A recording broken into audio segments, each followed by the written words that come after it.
not get hit in the head with the tape. That's all right. So put it under my foot. Probably. Whatever. Yeah. Sorry. Whatever it takes me to check. Yeah. We good, Chris? We just get to do this. Oh, no. Better at 10 Oh, we're a.m. waiting. than 10 p.m., Right? Yeah, honestly. Are you guys ready? Wait. Papers. Hello, hello, hello. Hey, I'm gonna call you back in like 5 minutes. Not even 5 minutes. Okay, just park at a 3rd and Star. Or 3rd and Denison, whichever. Yeah, 3rd and Denison. Alright. You good? Getting there. Okay. President Steele. Oh. Oh, well. Are we waiting for him?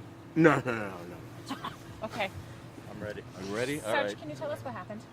Yeah, so obviously, just like any other officer involved shooting, this is preliminary investigation. Preliminary information. Things are fluid, they can change, but as of right now, I want to discuss the things that I can confirm that happened. So earlier this morning, one of our SWAT teams was working a dangerous individual who was wanted for a serious crime, and SWAT was given information that this gentleman was in this particular area. When SWAT arrived, they did make contact with the suspect in question that they were looking for, confirming the identity of, in fact, that suspect being the person that they were watching. At some point during the interaction with SWAT officers, I can confirm that an officer did discharge their firearm, striking the suspect. The suspect was transported to a local hospital. That suspect is currently in stable condition. Thankfully, no officers were injured. No one in the public was injured, but it's important to know, obviously, given this is an unusual area where we do not see a lot of crime, we just want to reassure the public that this is a safe, contained situation and there's no longer a threat to the public. Were any guns recovered off of the suspect? I can confirm that there was a firearm recovered from the scene that obviously was not the police firearm. So, like I said, it's still early. We're working through that, but I can confirm we did recover a firearm. With the suspect out of Toledo? So we're not going to get into the specifics of what he was wanted for and where he came from. I can just say at this moment it was a very serious crime that he was wanted for, and this was something that we had to take very serious in terms of the suspect's actions of what we believe he may have done to the point where we are following him to apprehend him. Did this suspect fire at other officers? So I can confirm that, yes, at least one SWAT officer did discharge their firearm, striking the suspect. Beyond that, I can't get into the specifics since we're still in the initial stages. Can't say an exchange of gunfire between the suspect? Unclear at this point if there was an actual exchange of gunfire. Chief Bryant was here, Assistant Chief Potts, a lot of important people in CPD. That doesn't always happen. Can you say why they were here? Well, quite simply, it's daytime. You know, this is operational hours for all of important bosses. Not that any other officer involved shooting, whether it's 2 in the afternoon or 2 in the morning, is not important. Just the simple fact that it happened during business hours in the middle of the week is highly unusual. So they wanted to come and make sure that the officers were okay and everybody involved was okay. Do we know what the suspect was doing in this area? We don't know that, and that is one of the things that investigators are actively trying to determine right now, because we don't believe there's any reason for him to be in this specific area in terms of knowing someone or trying to engage in any additional criminal activity. Was the suspect pulled over in a car? We saw a car that was being looked at. Was he in a home? Where was he? There was a vehicle involved, and this interaction, I can say, happened outside. Beyond that, we can't get into the specifics just yet until we continue the investigation. You said at least one SWAT officer fired. Do you know how many at this point in time? At this point, we believe it was only one SWAT officer that discharged a firearm, but again, it's early, and until BCI gets here to go a little bit deeper, we can't get too further into the investigation. So you're saying he's unstable, so you believe these are not life-threatening injuries to the Correct. suspect? We do believe that he will survive his injury.